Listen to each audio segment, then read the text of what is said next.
Hello guys, আসসালামু আলাইকুম। সবাইকে স্বাগতম। আপনারা দেখতে পাচ্ছেন কক্সবাজারের বাস টার্মিনাল এলাকায় তৈরি করা হয়েছে 36 জুলাইয়ের একটি স্মৃতিফলক। আগে ছিল এক ধরনের এই দৃশ্য।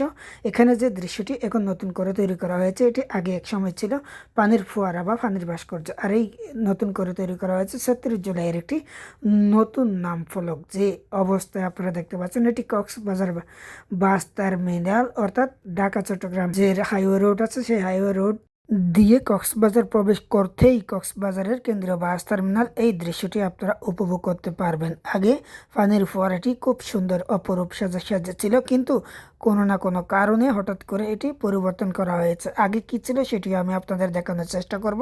তবে আজকের এই দৃশ্যটি দেখে আমার খুবই সুন্দর লেগেছে। তবে এখনো পর্যন্ত এটি কাজ চলমান রয়েছে। 36 জুলাইয়ের যে দৃশ্য, এখানে অনেকগুলো লেখা রয়েছে, যেগুলো আপনারা এখানে এসে পড়ে নিতে পারেন, বা ভিডিওতে আমি আপনাদের বড় করে দেখানোর চেষ্টা করছি। এখান থেকে আপনারা আপনাদের মন মতো করে পড়ে নিতে পারেন কি কি লেখা রয়েছে। আরও যদি আমি আপনাদের বিস্তারিত দেখাতে চাই বা বিস্তারিত বলতে চাই, এটি আসলে যে অভ্যুত্থানের পরের যে তাদের স্লোগান বা 36 জুলাইয়ের যে আন্দোলনের যে ঐতিহ্য, সেই ঐতিহ্যকে ধারণ বা ঐতিহ্যকে স্মরণ করে রাখার জন্যই এই 36 জুলাইয়ের এই চিহ্নটি এখানে রাখা হয়েছে, দেওয়া হয়েছে। এটি কক্সবাজারের প্রবেশ দ্বার, বাস টার্মিনাল প্রবেশ করতেই এই দৃশ্যটি আপনারা উপভোগ করতে পারবেন। এর পাশাপাশি এখানে আরও কিছু দৃশ্য রয়েছে, যেগুলো কিন্তু আপনারা সুন্দরভাবে উপভোগ করতে পারবেন। এখানে আগে যে দৃশ্যটি ছিল সেটি আমি আপনাদের একটু পরেই দেখানোর চেষ্টা করছি। কক্সবাজারের টার্মিনাল প্রবেশ করতে এই দৃশ্যটি বর্তমানে এই অবস্থা। তবে নির্বাচনী প্রেক্ষাপট ঘিরে এখানে অনেকগুলো ব্যানার পোস্টার লাগানো হয়েছে, যা কিনা সৌন্দর্য অনেকটাই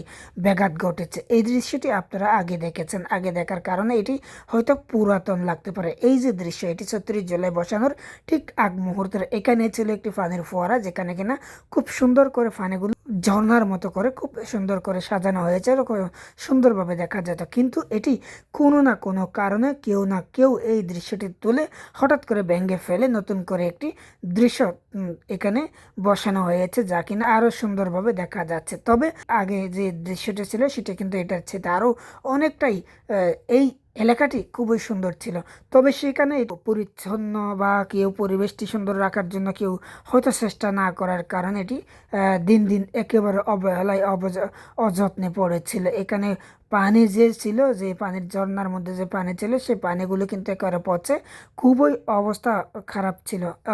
অবশেষে সেই দৃশ্য ভেঙে ফেলে এখন নতুন করে তৈরি করা হয়েছে একটি আধুনিক মানের 36 জুলাইয়ের একটি স্মৃতি বিজড়িত একটি দৃশ্য, যা কিনা কক্সবাজার বা দেশের মানুষদেরকে প্রবেশ করতেই কক্সবাজারে আসতেই দেখা যাবে। এই চিহ্নটি আপনারা উপভোগ করতে পারবেন। দেশে বিদেশে সকলেই এই চিহ্নটি, এই দৃশ্যটি দেখে কক্সবাজার প্রবেশ করতে পারবে এবং কক্সবাজার থেকে ঢাকা চট্টগ্রাম যেতে পারবে। তবে এটি কেন তোলা হয়েছিল সেটি আমাদের এখনো পর্যন্ত অজানা। আগে যে কৌক বা পৌরসভার মাধ্যমে করা হয়েছিল, সেটি এখন বর্তমানে কারা করেছে বা কারা ভেঙে নতুন করে তৈরি করা হয়েছে সেটি এখনো পর্যন্ত আমি জানি না। তবে আপনাদের যদি জানা থাকে কমেন্টে জানাবেন।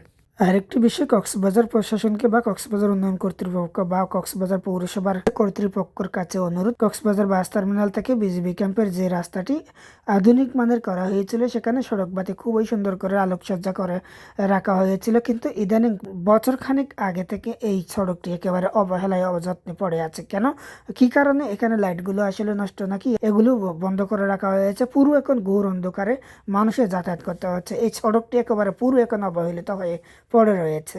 সর্বোপরি কক্সবাজার উন্নয়ন কর্তৃপক্ষ বা কক্সবাজার পৌরসভা এই বাস টার্মিনাল কেন্দ্রটি যেভাবে গাড়ি রাখা হয়, এই গাড়িগুলো রাখার কারণে মানুষ প্রতিনিয়ত হিমশিম খেতে হয়, বিভিন্ন দুর্ভোগের শিকার হতে হয়, এবং এই এলাকায় মানুষ কোনো না কোনো জায়গাতে যাওয়ার সময় গাড়ির অ্যাসিস্ট্যান্টরা মানুষদেরকে প্রতিনিয়ত হয়রানি করে থাকে।